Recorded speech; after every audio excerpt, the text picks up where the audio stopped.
மாநில பிரிவினைவாதத்தை தூண்டணும். ஏன்னா எல்லாரும் சேர்ந்து இருந்தாதான் இவங்களை முடிச்சிருவாங்கன்னு பயம். தமிழ்நாடு எதுக்கு சார் பிஜேபி பீகாருக்கு வந்துச்சு? இப்ப எனக்கே புரியல சார். பீகார் மக்கள் அச்சுறுத்துறாங்க அப்படிங்கிறது எப்படி எதுக்கு மேடம் தொடர்ச்சியா தமிழ்நாட்டை அட்டாக் பண்ணணும்? இன்னைக்கு எத்தனையோ வாக்குகள் பறிக்கப்படுது. இந்த ஒவ்வொரு வாக்கும் மக்களினுடைய உரிமைன்னு மக்களுக்கு நாங்க சொல்றோம். இதுல ஒரு தவறு இல்லையே. பீகார்ல பண்ண பாவலா வேலையெல்லாம் தமிழ்நாட்டுல பலிக்காது அப்படிங்கறதுல எந்த மாற்றுக்கிறது இல்லை. கலைஞர் காலத்திலே இது கேட்டாங்க, வாக்காளர் திருத்தம். இப்ப ஸ்டாலினே எதிர்க்கிறாரு அப்படின்னு கேக்குறாங்கல்ல. நாங்க தெளிவா தானே சார் கேட்கிறோம். ஒண்ணும் இல்ல, எப்ப பார்த்தாலும் தமிழர் தமிழர்னு சொல்லியே நீங்க எல்லா இடத்துலயும் பேசிட்டே இருப்பீங்களா? புதிய சிந்தனை நேயர்களுக்கு வணக்கம். இன்றைய சிறப்பு நேர்காணலில் நம்முடன் இணைந்திருக்கும் சிறப்பு விருந்தினர் திராவிட முன்னேற்ற கழகத்தின் தலைமை கழக பேச்சாளர் திருமதி நாகநந்தினி அவர்கள். மேடம் வணக்கம். வணக்கம் சார். நலமா இருக்கீங்களா மேடம்? நல்லா இருக்கேன் சார். நீங்க நல்லா இருக்கீங்க? நல்லா இருக்கேன் மேடம். பீகார் சட்டமன்ற தேர்தல் இப்ப நவம்பர் 6 மற்றும் 11ஆம் தேதி 2 கட்டங்களா நடைபெற இருக்கு. இப்போ அனைத்து கட்சிகளும் பிரச்சாரத்துல சூடு பிடிச்சிருக்காங்க. அதுல பாத்தீங்கன்னா பிரதமர் மோடி அவர்கள் இன்று வழக்கம் போல் தமிழ்நாட்டை தாக்கி பேசியிருக்காரு. பீகார் மக்கள் தமிழ்நாட்டுல போயிட்டு ரொம்ப கஷ்டப்படுறாங்க, அவங்களுக்கு பாதுகாப்பு இல்ல அப்படின்னு தமிழ்நாட்டு மக்களை கொச்சைப்படுத்தும் அளவுக்கு பேசியிருக்காங்க. இதற்கு பாத்தீங்கன்னா அதிமுகவும் பிஜேபியும் நாங்க தமிழ்நாட்டு மக்களை கொச்சைப்படுத்தலைங்க, அவர் திமுக தான் சொல்லியிருக்காரு அப்படிங்கிற ஒரு வார்த்தை வச்சிருக்காங்க. எப்படி மேடம் பாக்குறீங்க? அனைவருக்கும் வணக்கம் சார். இது எப்பவுமே பிரதானமா பிஜேபி சொல்லக்கூடிய அந்த பொய், பில்டப்பு, புரடா, அந்த ஜும்லா, அதுல எல்லாம் ஒரு கூற்றுதான் இது அப்படின்னு சொல்லணும். ஆனா யார் சார் இத போய் பேசினதாங்க? பிரதமர் அவர்கள் போய் பேசியிருக்காரா? பிரதமர் இந்திய நாட்டு பிரதமர் தானே சார் அவரு. இந்தியாக்குள்ளதானே சார் தமிழ்நாடு இருக்கு. அப்போ தமிழ்நாடும் பீகாரும் இந்தியாக்குள்ள தானே சார் இருக்கு. இல்ல, எனக்கு எந்த டவுட்ல இத கேட்டேன் அப்படின்னா, ஒரு பிரதமர் போய் இந்த மாநிலத்துல இப்படி எல்லாம் ஒரு தவறு நடக்குதுன்னு சொல்லிட்டு அதை பார்த்து இவர் கையை கட்டிட்டு சும்மா இருந்தாரா? அப்படி ஒரு கேள்வி நமக்கு வருமா இல்லையா சார்? ஒரு நிமிஷம் யோசிச்சு பாருங்களேன். ஏன்னா பீகார்ல இப்படி நடக்குது, உங்களை எல்லாம் இவ்வளவு கொச்சைப்படுத்துறாங்க, எவ்வளவு பொய் சார். நான் என்ன கேக்குறேன், கிட்டத்தட்ட கடந்த 5 வருஷம், அதை தாண்டி 10 வருஷமா பீகார்ல பிஜேபியினுடைய ஆட்சி தான் இருந்துட்டு இருக்கு. அப்போ அந்த 10 வருஷத்துல நீங்க என்ன செஞ்சீங்க? பிஜேபி அந்த மக்களுக்கு, அதாவது பீகார் மக்களுக்கு என்ன செஞ்சுச்சுன்னு சொல்லி அதை கேட்டு ஓட்டு வாங்குறதுக்கு திராணி இல்லை அப்படின்னு தான் சொல்லணும். அத சொல்றதுக்கு முடியாது. நீங்க என்ன சாதனை செஞ்சீங்கன்றத பேசறதுக்கு முடியாது. தமிழ்நாடு எதுக்கு சார் பீகாருக்கு வந்துச்சு? இப்ப எனக்கே புரியல சார். இல்ல அங்க பீகார்ல இருக்க மக்கள் எல்லாம் என்ன தமிழ் பேச போறாங்களா? இல்ல தமிழ்நாட்டுல இருந்து வாழ போறாங்களா? எதுக்காக இதை இணைச்சு இதை பேசுறாங்க? இப்ப இது ஒரு ட்ரெண்டிங்காவே மாறிடுச்சு இல்ல சார்? எப்ப பார்த்தாலும் மோடி அவர்கள் ஃபர்ஸ்ட் எல்லாம் ஏதோ குளறுபடியா திருக்குறளை சொல்லுவாரு, எங்க போனாலும் ஔவையார், பாரதியார் அப்படின்னு சொல்லி தப்பு தப்பா ஏதாச்சும் ஒரு வரிகளை சொல்லிட்டு இருப்பாரு. கேட்டா நான் தமிழ் பற்றாளர் அப்படின்ற மாதிரி பில்டப் கொடுத்து பேசிக்குவாரு. ஆனா இங்கெல்லாம் சும்மா பாவலாக்கு இதெல்லாம் செய்வார். ஆனா அந்த ஊர்ல ஏதாச்சும் பிரச்சாரம் பண்ணணும், ஏதாச்சும் தேர்தல் யுத்திலேயே அவங்களோட ஃபர்ஸ்ட் லிஸ்ட்லயே இப்ப தமிழ்நாட்டை தாக்கணும், தமிழ்நாட்டு மேல வஞ்சம் வைக்கணும், அதாவது மதவாதத்தை உண்டாக்கணும், இப்ப மாநில பிரிவினைவாதத்தை தூண்டணும். ஏன்னா எல்லாரும் சேர்ந்து இருந்தாதான் இவங்களை முடிச்சிருவாங்கன்னு பயம் சார். இந்த பாசிச பாஜகவை அடிச்சிருவாங்க, முடிச்சிருவாங்க, வீட்டுக்கு அனுப்பிச்சிருவாங்க அப்படிங்கிற பயத்துல இந்தியா அப்படிங்கிற அந்த யூனிட்டி இன் டைவர்சிட்டி அப்படிங்கிற அந்த ஸ்டேட்மெண்ட்டை பிஜேபிங்கிற ஒரு விஷயம், யூனிட்டி ரிவர்சபிலிட்டி, அதாவது அதை மாத்தணும், யூனிட்டியே இருக்கக்கூடாது, அதை முழுக்க டெஸ்ட்ராய் பண்ணணும் அப்படிங்கிற வேலையை தான் பிரதமர் மோடி அவர்களே பேசுறாங்க. அப்படிங்கும் போது ரொம்ப இது அநாகரிகமா இருக்கு. இத பேசுறது அதை தாண்டி வன்மையா கண்டிக்கணும் அப்படின்னு சொல்லி தோணுது. நாங்க இங்க எங்க சார் பீகார் வரக்கூடிய மக்களை இங்க யாரு எந்த விதத்துல தாக்குதல் ஏற்படுத்தினாங்க? இங்க எந்த பீகார் மக்கள் இன்னைக்கு ரொம்ப துன்பத்திலையும் ரொம்ப கஷ்டப்பட்டுட்டும் இருக்காங்க? ஏதாச்சும் பீகார் மக்கள் அவங்க கிட்ட சொன்னாங்களா? என்ன மாதிரியான ஒரு பொய்யான ஒரு பிம்பத்தை உருவாக்குறாங்க அப்படின்னு சொல்லி பாருங்களேன். இது எப்படி இருக்கு அப்படின்னா, ஒரு பிரதமர் சொல்லியிருக்காரு, ஒரு ஆட்சி அதிகாரத்துல ஒரு அரசியல் அமைப்பின் பால் அமர்க்கப்பட்ட ஒரு நான் மொழி பற்றாளனா இருக்க மாட்டேன், ஒரு மாநில மதம் சார்ந்து நான் நடந்துக்க மாட்டேன், எல்லாத்துக்கும் பொதுப்படையா இருப்பேன் அப்படின்னு சொல்லி உறுதிமொழி ஏத்துக்கிட்ட ஒரு மனிதரா இருக்கக்கூடியவர். ஆனால் அந்த பிரதமர் இன்னைக்கு பிரிவினைவாதத்தை ஏற்படுத்துறாரு அப்படிங்கறத பாக்குற மாதிரி இருக்கு. இப்போ இந்த பத்தின விஷயங்கள் இன்னும் தெளிவா சொல்லணும்னா, ஒரு அண்மையில ஒரு யூடியூபர் ஒருத்தர் போட்டார்ல சார், பீகார்ல இருந்து ஒரு யூடியூபர், அவர் போட்டாரு. என்ன மாதிரி போட்டாரு? எங்கிருந்தோ ஒரு வீடியோ, அவங்க பாத்தீங்களா அந்த வீடியோ கூட ஒரிஜினல்லா இருக்காது. ஏன்னா நடந்தாதானே இது ஒரிஜினலா இருக்கும். தமிழ்நாட்டினுடைய மாண்பு என்னன்னா, நம்ம தமிழருடைய பண்பாடு என்னன்னா, வந்தாரை வாழ வைக்கக்கூடிய நாடு தமிழ்நாடுன்னு சொல்லுவோம். இன்ன வரைக்கும் இங்க இருக்கக்கூடிய நிறைய தேசிய, அதாவது தமிழ் தேசியம் பேசக்கூடிய கட்சிகள் சொல்லிட்டு இருக்கு, இன்னும் இங்க தமிழ்நாட்டுல இருக்கக்கூடிய மக்களுக்கு வாழ்வாதாரம் இல்ல, அவங்களுக்கு வேலை வாய்ப்பை கொடுக்கணும், அவங்களுக்கான நிலைப்பாட்டை உறுதி செய்யணும்னு பேசிட்டு இருக்கக்கூடிய இந்த சூழல்ல கூட, ஆனா யாரோ ஒரு யூடியூபர் ஒரு வீடியோவை, பொய்யான வீடியோவை போட்டாங்கன்னு தெரிஞ்ச போதும் இன்னொரு மாநிலத்திற்கு அந்த மக்களை தாழ்வுபடுத்துற மாதிரி இருக்கு, அந்த மாதிரி ஒரு செயல்பாடு நடக்குதா இல்லையா அப்படிங்கிறத உடனே தெரிஞ்சுக்கணுன்றதுக்காக நம்மளுடைய தமிழ்நாட்டினுடைய முதல்வர் மாண்புமிகு மு.க. ஸ்டாலின் அவர்கள் உடனடியா அதுக்கான நடவடிக்கை எடுத்து இது உண்மையா இல்லையான்னு பார்த்து நீதிமன்றம் அதுக்குள்ள தலையீடு செய்து, அவர்கள் மேல தவறு, எந்த யூடியூபர் அப்படி செஞ்சாரோ அவர் பண்ணது அது தவறு அப்படின்னு, அவர் பேரு கூடி மனுஷு புத்ரும் அப்படின்னு ஏதோ வந்திருக்கும்னு நினைக்கிறேன், அந்த யூடியூபர் மேல நடவடிக்கை எடுத்து அவரை கைது செய்து, அதெல்லாம் ஒரு பக்கம் போனாலும் இப்ப அவர் என்ன இருக்காருங்க, பிஜேபியில் வந்து அடைக்கலமா இருக்காரு. அவரை பிஜேபி இன்னைக்கு இணைச்சுக்குச்சு. இப்ப இந்த மாநில கட்சியில இருக்காங்கல்ல சார், முன்னாள் தலைவர், இன்னாள் தலைவர், தமிழிசை அக்கா எல்லாரும் உட்கார்ந்து பேசுறாங்கல்ல, இவங்க எல்லாம் இப்ப எங்க கொண்டு போய் மூஞ்சி வச்சுக்குவாங்க? அப்ப என்னுடைய தமிழ்நாட்டை பத்தி இவங்க இழிவா போட்டிருக்காங்க. பிஜேபியில இருந்து வந்த ஒரு யூடியூபர் தமிழ்நாட்டுல நடக்காத ஒரு சம்பவத்தை நடந்த மாதிரி சித்தரிச்சிருக்காங்க அப்படின்னு ஏன் சார் பேசுறதுக்கு அவங்களுக்கு எல்லாம் வாய் வரல? இதெல்லாம் ஏன் அவங்க எல்லாம் கேட்கவே மாட்டேங்கிறாங்க?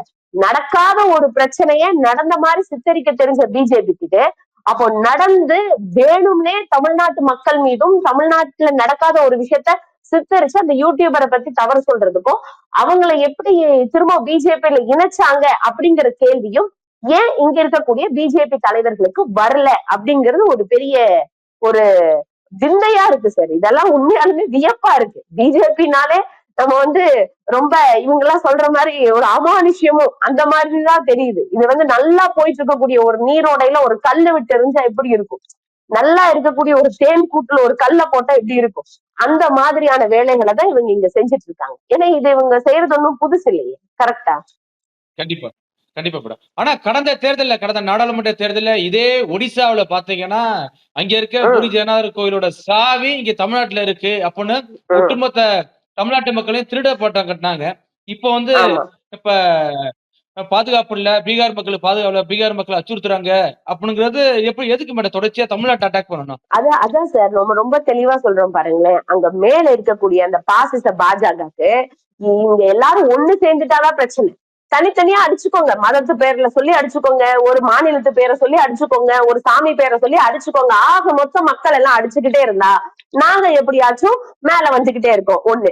இன்னொன்னு, நீங்க சொன்னது சரியான ஒரு விஷயம். இன்னைக்கு அப்படியே துடிச்சு எழக்கூடிய அண்ணாமலை அவர்களும் அக்கா தமிழிசை அவர்களும் அதை தாண்டி இருக்கக்கூடிய இன்னும் சில தலைவர்கள் எல்லாமே, ஏன் சார் பூரி ஜெகநாதர் கோயிலுடைய அது எப்படி சொன்னாங்க, கருவூலத்தினுடைய சாவி தமிழ்நாட்டுக்கு போயிரும், அப்போ இங்க இருக்கக்கூடிய வளத்தை எல்லாம் தமிழ்நாட்டுக்கு எடுத்துட்டு போயிருவாங்க அப்படிங்கிறதுக்கு அர்த்தம் என்ன, திருட்டிட்டு போயிருவாங்க அப்படிங்கிற அர்த்தம் தானே.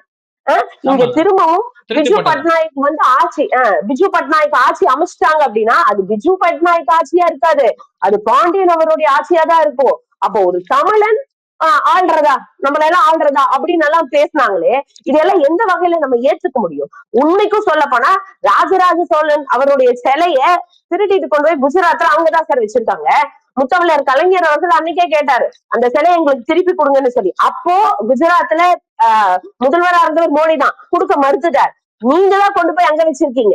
நம்மளுடைய எந்த ஒரு சார்ந்த விஷயமும் நம்ம வந்து போய் யாருகிட்டயும் போய் திருட்டிட்டு வரணும் பண்ணணுங்கிறது இல்ல. ஏன் அன்னைக்கெல்லாம் வந்து இங்க இருக்கக்கூடிய மாநில கட்சிகள் எல்லாம் பிஜேபியோட மாநில கட்சி தலைவராக இருந்தாலும் அவங்களும் தமிழர்கள் தானே. அப்பெல்லாம் ஏன் அவங்களுக்கு வந்து அப்படியே நரம்பு பிடைக்கலையா, அவங்களுக்கு ஒரு ரோஷம் வரலையா, ஐயோ ஒரு தமிழர் இப்படி பேசுறாங்களேன்னு கொந்தளிக்க முடியலையா? எந்த மாதிரி ஒரு மனநிலை இருக்குன்னு பாருங்க. ஒரு பிரதமருக்கும் இங்க நல்ல மனநிலை இல்லை. அந்த பிரதமர் சார்ந்த அந்த கட்சி, பாசிச பாஜக கட்சியை சார்ந்த அந்த நபர்களுக்கும் தமிழ்நாட்டுல தமிழர்களாகவே இருந்தாலும் கூட அவங்களுக்கும் அந்த நிலைப்பாடு இல்லை அப்படின்னு சொன்னா, அப்ப இங்க இருக்கிற சரி பிஜேபி தான் இப்படி போகுது அப்படின்னா, இவங்களுக்காக தன்னுடைய முதுகெலும்பை வளைத்து நடுங்கி அப்படியே கூனி குறுகி இருக்காங்களே நம்ம அடிமை அதிமுக குரூப்ஸ், அவங்களும் சேர்ந்துல சார் சொம்பு தூக்குறாங்க, முட்டு கொடுக்குறாங்களே. நாங்கெல்லாம் உங்களுக்கு சேர்ந்துதான் பேசுறோம். நாங்க தமிழர்களை சொல்லல, ஆளுங்க டிஎம்கே தான் சொல்றோம். அப்படின்னு ம், ம். அதிமுக தரப்பு சொல்லப்படுது. சரி சார். அதிமுக சொல்றாங்கல்ல, அவங்கதான் சரியான திராணி உள்ள கட்சி தானே. ரொம்ப வந்து யாருக்கும் அடிபணியாதவங்க தானே. யாரு என்ன சொன்னா? எந்த அமைச்சர்கள் என்ன சொன்னாங்க? திமுக காரங்க யாரு என்ன ஒரு ஒரு ஒரு பீகாரிய ஒரு விஷயத்த யாரு குறை சொன்னா? இன்ன வரைக்கும் சார் போய் பாருங்க வட சென்னையில இன்னைக்கு ஒரு அமைச்சர் நம்மளுடைய திராவிட முன்னேற்ற கழகத்தை சார்ந்த அமைச்சர் அண்ணன் சேகர் பாபு அவர்கள் வட சென்னையில நின்னு அங்க இருக்கக்கூடிய மக்களுக்கு தீபாவளி வாழ்த்துக்கள் சொல்லி, அதுவும் ஹிந்தியிலேயே வாழ்த்துக்கள்லாம் சொல்லி, உங்களுக்கு ஏதாச்சும் குறைகள் இருந்தா எங்க கிட்ட வந்து சொல்லுங்க, அதை நாங்க சரி பண்ணி கொடுக்குறோம் அப்படிங்கிற அளவுக்கு திராவிட முன்னேற்ற கழகத்தினுடைய அமைச்சர்கள் அந்த மக்கள் கிட்டையும் இறங்கி போய் வேலை செஞ்சுட்டு இருக்காங்க இன்னைக்கு. இன்னைக்கு வட மாநிலத்திலிருந்து வந்த எல்லா மக்களும் ரொம்ப கொண்டாடுறாங்க தமிழ்நாட்டுல. உண்மைக்கும் சொல்ல பார்த்தா ஸ்டாலின் அவர்களுடைய ஆட்சி நல்லா இருக்கு. அவர்களால எங்க குழந்தைங்க இன்னைக்கு நல்லா படிக்குது. என் பிள்ளைங்களுக்கும் இன்னைக்கு புதுமை பெண் திட்டத்தின் மூலமாக மாசம் 1000 ரூபாய் வருது. அதை தாண்டி இன்னைக்கு என் பிள்ளைங்க காலையில நல்ல சாப்பாடு சாப்பிடுது. இதே பீகார்ல இருந்து வரக்கூடிய தொழிலாளர்கள் இங்க எத்தனை பேர் கட்டட வேலை செய்யறதுக்கு இருக்கிறாங்க. அதை தாண்டி இன்னைக்கு டெய்லியும் வேஜஸ்க்கு போறவங்க இருக்காங்க. இன்னைக்கு திருப்பூர்ல எத்தனை பீகார் தொழிலாளர்கள் வேலை செய்யறாங்க. அந்த ஒரு அம்மா உண்மையாலுமே எங்க ஊர் கோயம்புத்தூர் சார், இங்க காரமடை ஒரு வில்லேஜ்.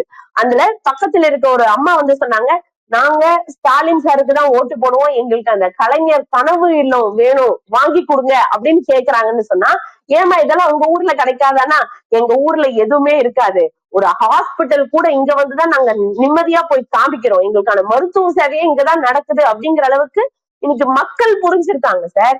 இதெல்லாம் அவங்களுக்கு ரொம்ப கஷ்டமா இருக்கும். இதையெல்லாம் மாத்தணும் அப்படிங்கிறதுக்காக மோடி அவர்கள் அங்க அப்படி பேசியிருக்காங்களா? அதை தாண்டி இன்னைக்கு இந்த எஸ்ஐஆர் பிரச்சனை வந்துச்சுல்ல சார் பீகார்ல, அந்த பிரச்சனைக்காக நம்மளுடைய ஸ்டாலின் அவர்கள் அங்க போனாங்க. முதல்வர் அவர்கள் அங்க பரப்புரையின் போது ஒரு நாள் அங்க போகும்போது அவருக்கு அமோக வரவேற்பு கிடைச்சது. அதை பார்த்து ஒரு நடுக்கம் வந்துருச்சா பிஜேபி தலைமைக்கே. எங்களுடைய முதல்வரை பார்க்கும் போது ஒரு பயம் வந்தனால இப்படி எல்லாம் பேசுறாங்களா அப்படிங்கிற ஒரு கண்ணோட்டத்துல தான் எங்களுக்கு பார்க்கணும் அப்படின்னு தோணுது சார். இப்ப இதே எஸ்ஐஆர் விவகாரத்துல அதிமுக என்ன சொல்லுதுன்னா, எஸ்ஐஆர் விவகாரத்துல ஏன் திமுக இந்த பயப்படுது? என்ன பயம் வந்திருக்கு அப்படின்னு கேக்குறாங்க. ஆமா சார். நாங்க தானே பயப்படணும். என்னைக்குமே சுயமரியாதைக்காகவும், அதாவது எங்களுக்காக இருக்கக்கூடிய சமூக நீதிக்காகவும், மக்களுக்கான நலத்திட்டங்களுக்காகவும், எல்லாருக்கும் எல்லா விஷயமும் போய் சேரணும் அப்படிங்கிற அந்த சுய உணர்வு உள்ள கட்சி திராவிட கட்சிகள் இது வரைக்கும் பேர் இருந்துச்சு. ஆனா இதுக்கு மேல அதிமுக அதை தொடர முடியாது அப்படிங்கிறது தெரிஞ்சிருச்சு. ஏன்னா அவங்கதான் அடிமை சாசனத்தை எழுதி கொடுத்துட்டாங்களே. அப்போ ஏன் இப்ப வந்து திமுக இவ்வளவு முன்னெடுப்பு எடுத்து வைக்குது அப்படின்னா, இது திமுகவுக்கு மட்டும் வரப்போற ஓட்டு இல்ல, அதிமுகவுக்கும் சேர்ந்துதான் இந்த பிரச்சனையை கையில எடுத்திருக்கோம். இன்னைக்கு கூட பாருங்க, எங்களுடைய தலைமை கழகத்திலிருந்து கொடுக்கக்கூடிய அந்த எஸ்ஐஆர் அந்த படிவம், அதாவது இந்த அனைத்து கட்சி கூட்டத்துக்கு எல்லாரும் வாங்கன்னு சொல்லி எல்லா கட்சிகளுக்கும் தான் தலைமை கழகத்திலிருந்து இருக்கக்கூடிய ஒரு அதிகாரி கொண்டு போய் எல்லாத்துக்கும் கொடுத்துட்டு வந்திருக்காங்க. ஏன்னா இதுக்கு வாங்க, இந்த எஸ்ஐஆர்ங்கிறது நிறைய முறைகேடு ஆகுது. இன்னைக்கு எத்தனையோ வாக்குகள் பறிக்கப்படுது. இந்த ஒவ்வொரு வாக்கும் மக்களினுடைய உரிமைன்னு மக்களுக்கு நாங்க சொல்றோம். இதுல ஒரு தவறு இல்லையே. நாங்க யாருக்கு ஓட்டு போடுங்கன்னு சொல்லல, ஓட்டு போடுறது உங்க உரிமை, யாருக்கிட்டையும் விட்டு கொடுத்துடாதீங்கன்னு சொல்றோம். இதுல என்ன சார் தவறு இருக்கு? இது சாதாரண ஒரு ஜனநாயக வேலை தானே. இதைத்தானே நம்ம இன்னைக்கு தமிழ்நாடு முன்னெடுப்பு எடுத்து வச்சு செஞ்சிருக்கு. அதுல திராவிட முன்னேற்ற கழகம் முதன்மையா இருக்கு அப்படின்னு சொன்னா, எங்களுடைய எதிரிக்கு கூட ஒரு தவறு நடக்க கூடாது அப்படிங்கறதுல எங்களுடைய தலைமை சரியாக இருக்கு அப்படிங்கறதுதான் இத நம்ம பார்க்கணும் சார். ஏற்கனவே பீகார்ல வந்து ஒரு வாக்காளர் திருத்தம் நடந்திருக்கு. அதுக்கப்புறம் இப்ப தமிழ்நாட்டுக்கு ஒரு எஸ்ஐஆர் திட்டம் வரப்போகுது. இப்ப பீகார் தேர்தல் தமிழ்நாடு தேர்தலுக்கு ஒரு முன் உதாரணமா இருக்குமா எப்படி மேடம்? ஏன்னா இப்ப அங்கே பல லட்சம் வாக்காளர்கள் வந்து நீக்கப்பட்டிருக்காங்க. 65 லட்சம் வாக்காளர்கள் நீக்கப்பட்டிருக்காங்க. ஆமா சார். நீக்கப்பட்டிருக்காங்க. ஒரு பக்கம் வாக்காளர் திருட்டு நடந்திருக்கு. ஆமா சார். 68 லட்சம் வாக்காளர்கள் நீக்கப்பட்டிருக்காங்க. எனக்கு அதுல ரொம்ப பெரிய விஷயம். இது நிறைய நம்ம பேசிட்டோம். இருந்தாலும் திரும்ப அதுல ஒரு விஷயத்த பதிவு பண்ணோம் அப்படின்னா, எனக்கு எந்த வாக்கு வராதோ, அதாவது பிஜேபி நடக்கக்கூடிய முக்கியமான விஷயம், அவர்களுக்கு யார் வாக்களிக்க மாட்டாங்களோ, முக்கியமா சிறுபான்மையினர், அப்புறம் தாழ்த்தப்பட்ட அந்த மக்களினுடைய வாக்கையா பார்த்து அவங்க வந்து எடுத்திருக்கிறாங்க. இதை விட ரொம்ப முக்கியம், ஒரு குறிப்பிட்ட இடத்துல நிறைய பெண்களினுடைய வாக்கு. இப்போ ஒரு ஃபார் எக்ஸாம்பிளுக்கா எடுத்துக்கோமே, இப்ப பெண்களினுடைய அங்க நிலைப்பாடு, அதாவது ஜனத்தொகை அங்க பெருகுச்சு அப்படின்னு சொன்னா அங்க வாக்காளர் படிவத்துல அவங்களுடைய வாக்கு சதவீதம் அதிகமா இருக்கணுமே, அது எப்படி கம்மியாச்சு? அவங்க என்ன ரீசன் சொல்றாங்க? புலம்பெயர்ந்து போயிருக்காங்க அப்படின்னு சொல்றாங்க. பெண்கள் எதுக்குங்க புலம்பெயர்ந்து போறாங்க? அவங்களும் அங்கேயேதான் இருக்காங்க. அவங்க சொல்றாங்க, நாங்க ரொம்ப வருஷமா இதே இடத்துலதான் இருக்கோம், இதுதான் எங்களுடைய அட்ரஸ் அப்படின்னு சொன்னா கூட அவங்கள ஏத்துக்கல. ஏன் இவ்வளவு நாள் கிடைக்காத அந்த பூத் லெவல் ஆபீசர்ஸ்க்கு கொடுக்காத ஊதியம் இப்போ டபுள் ட்ரிபிள் மடங்கா உயர்ந்து இருக்கிறது? அது எப்படி? ஏன் இவ்வளவு 10 வருஷமா நடக்காத இந்த எஸ்ஐஆர் திடீர்னு எப்படி அந்த வெறும் தேர்தலுக்கு 2 மாசம் 3 மாசத்துக்கு முன்னாடி மட்டும் இவங்க நடத்துறாங்க? அதுவும் தமிழ்நாட்டுல பாத்தீங்களா, கரெக்டா மழைக்காலம் தொடங்குது இந்த இடத்துல. அதுவும் இப்போ ஒரு வீடியோ எல்லாம் வேற விட்டாங்களே சார், இங்க பிஎல்ஓ ஆபீசர் வந்த மாதிரியும் தமிழ்நாட்டுக்கு அவங்க எல்லாம் போய் பார்த்துட்ட மாதிரியும் அவங்க எல்லாம் இப்படி எல்லாம் கேள்வி கேட்பாங்கன்ற மாதிரி, இதெல்லாம் மக்கள் பார்த்தா என்ன சார் நடக்கும்? இன்னும் இங்க விஷயமே தொடங்கல, அதுக்குள்ளேயே இவங்க பிரச்சாரத்தை தொடங்கிட்டாங்க அப்படிங்கிற மாதிரிதான் இருக்கும். ஆனா இந்த பீகார்ல பண்ண பாவலா வேலையெல்லாம் தமிழ்நாட்டுல பலிக்காது அப்படிங்கறதுல எந்த மாற்றுக்கிறது இல்லை. ஏன்னா மோடி மஸ்தான் அவர்கள் எவ்வளவு வேலை வேணாலும் செய்யலாம், ஆனா அவருடைய பாஷா இங்க பலிக்காது அப்படிங்கறதுதான் உண்மையா. ஏற்கனவே இப்ப அதிமுக என்ன சொல்றாங்கன்னா, கலைஞர் காலத்திலே இது கேட்டாங்க, வாக்காளர் திருத்தம் வேணும், திரும்ப அது கொண்டு வரணும்னு சொல்லி கலைஞரே கேட்டாரு. ஆனா இப்ப ஸ்டாலினே எதிர்க்கிறாரு அப்படின்னு கேக்குறாங்கல்ல. நாங்க தெளிவா தானே சார் கேட்கிறோம். ஒண்ணும் இல்ல, எங்களுடைய முதல்வர் எதிர்க்கல. ஏன் இவ்வளவு அவசரமா இதை வைக்கிறீங்கன்னு மட்டும் தான் கேட்கிறாரு. எலெக்ஷன் முடிச்சு கூட வைங்களேன் சார். ஏன் சார்? இல்லன்னா 2024 தேர்தலுக்கு முன்னாடி 1 வருஷத்துக்கு முன்னாடி இவங்க பண்ணிருக்கலாம், இல்ல தேர்தல் முடிஞ்ச உடனே இது தொடங்கி இருக்கலாம். அது எப்படி சார்? வெறும் இப்ப தேர்தலுக்கு கரெக்டா எண்ணி பாத்தீங்கன்னா கூட இப்ப ஒரு 4 மாசத்தும் 5 மாசம் தான் இருக்கு. இந்த 4-5 மாசத்துக்குள்ள இவங்க எப்படி சார் முழுமையா கொண்டு போய் சேர்த்துருவாங்க? 7.5 கோடி மக்களை எப்படி இவங்க போய் அணுக முடியும்? அந்த அளவுக்கு இவங்களுடைய எல்லா விதமான கட்டமைப்பையும் இவங்க கரெக்ட் பண்ணி வச்சிருக்காங்களா? அந்த அளவுக்கு எல்லா விதமான செட்டப்பும் கரெக்டா இருக்கா? இது எப்படி மக்கள் கிட்ட போய் நம்ம சேர வைக்க முடியும்? இப்பவே என்ன பண்ணாங்க, 29ஆம் தேதி, அதாவது தீபாவளிக்கு ஒரு முன்னாடியோ பின்னாடியோ தான் தொடங்கணும்னாங்க.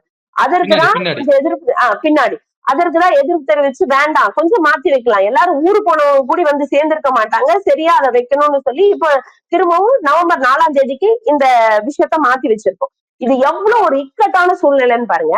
இந்த 4ஆம் தேதி ஆரம்பிச்சு அடுத்த 4ஆம் தேதிக்குள்ள அதை முடிக்கணும். அதுக்குள்ள ஒரு 20 நாள் டைம் அதை செக் பண்ணணும். அதுக்கப்புறம் ஒரு 20 நாள் டைம் அதுக்குள்ள அது வேணும்னா மிஸ் ஆயிருந்துச்சுன்னா அதை பதிவை போட்டுடணும். திரும்பவும் டீடைல் ரிப்போர்ட் உங்களுக்கு February 7க்குள்ளேயே வந்துரும். அப்படின்னா ஏன் சார் இவ்வளவு அவசரம்? எதுக்கு இவ்வளவு அவசரப்படணும்? அவ்வளவு தேவை என்ன இருக்கீங்க? இப்போ 2024க்கும் 2026 தேர்தலுக்கும் நடுவுல 1.5 வருஷம் தானே சார் ஏதோ கேப் இருக்கு. அதுக்குள்ளேயே பெரிய வித்தியாசங்கள் வந்திருக்க போது ஏன் நீங்க அப்ப நடத்தாத இப்ப நடத்தணும்னு இவ்வளவு அவசரப்படுறீங்க? அப்ப அவசர அடியில செஞ்சா எதையாச்சும் இங்க மாத்திர முடியும், எதுலயாச்சும் போட்டு எப்படியாச்சும் இங்க ஒரு வாக்காளர் இல்ல அப்படிங்கிற அந்த ஒரு வெற்றிடத்தை கொண்டு வர வைக்க முடியும்ன்ற மாதிரி அங்க எப்படி 65 லட்சம் வாக்காளர்களை நீக்கலாங்களோ அதே மாதிரி தமிழ்நாட்டுல ஏதாச்சும் ஒரு விஷயத்த பண்ண முடியுமான்னு இவங்க ட்ரை பண்றாங்க.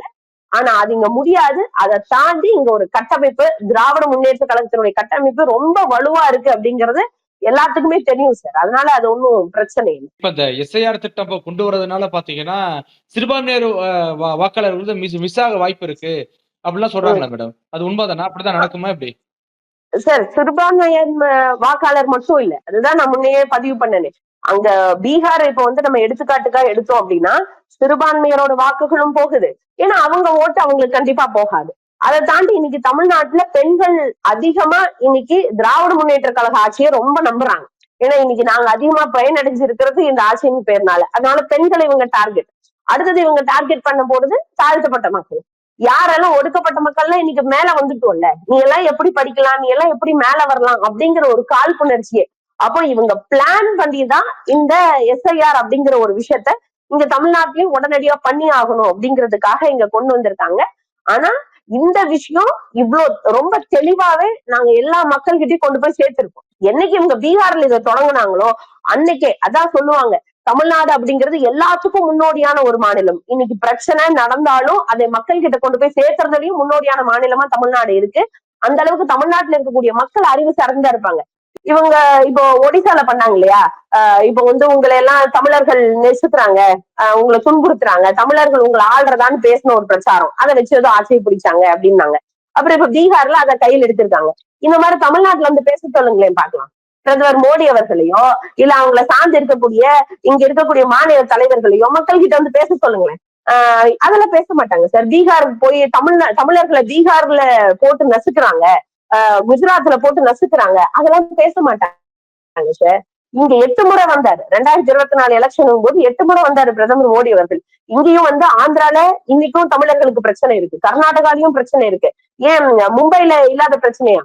அங்க மகாராஷ்டிராலையும் அங்கேயும் பிரச்சனை இருக்கு. இங்கெல்லாம் பிரச்சனை இருந்தாலும் ஆனா தமிழர்களுக்கு எந்த தவறு நடந்தாலும் அவங்க பெருசா அதை கண்டுக்கிறதே இல்லையே. இன்னைக்கும் இலங்கை மீனவர்கள், இலங்கைல வந்து மீனவர்களுக்கு எத்தனையோ பிரச்சனைகள் இருக்கு. ஆனா இலங்கைக்கு போய் அங்கெல்லாம் பார்த்துட்டு விருந்தெல்லாம் சாப்பிட்டு வருவார் நம்மளுடைய பிரதமர் அவர்கள். விருந்தெல்லாம் நல்லா உபசாரம் எல்லாம் வாங்கிட்டு வருவார். ஆனா தமிழக மீனவர்களுக்காக அவர் என்ன வார்த்தை பேசினாருன்னு கேட்டா அதெல்லாம் எங்களுக்கு தெரியாது அப்படின்னு தான் சொல்லுவாங்க. அப்போ இங்க என்ன விஷயம் சொன்னா ஒத்துப்பாங்களோ அதை மட்டும் அமைதியா பேசிட்டு போயிடுறது. ஆனா எங்க அதை சொன்னா ஏத்துப்பாங்களோ அதை சொல்லி ஒரு பாவலா காமிக்க வேண்டியது. ஆனா அவங்களுடைய அந்த வேலையே இப்படியா இருக்கு. ஆனா இதை வந்து வன்மையா கண்டிக்கணும் அப்படிங்கறதா நாங்க சொல்றோம். ஏன்னா தமிழன் அப்படின்னாலே ரொம்ப இழிவா போச்சு அவங்களுக்கு. எப்ப பார்த்தாலும் தமிழர் தமிழர்னு சொல்லியே நீங்க எல்லா இடத்துலயும் பேசிட்டே இருக்கீங்களா? அப்போ எப்படி இருக்குன்னா சுண்ணாம்பியும் வச்சு அந்த தொட்டிலையும் ஆட்டி விடுவாங்கல்ல, அந்த மாதிரி இருக்கு. இது ஃபுல் அண்ட் ஃபுல் ஒரு பாவனா வேலையா தான் சார் தெரியுது. கண்டிப்பா மேடம். பொறுத்திருந்து பார்க்கலாம். மிக்க நன்றி மேடம். நன்றி.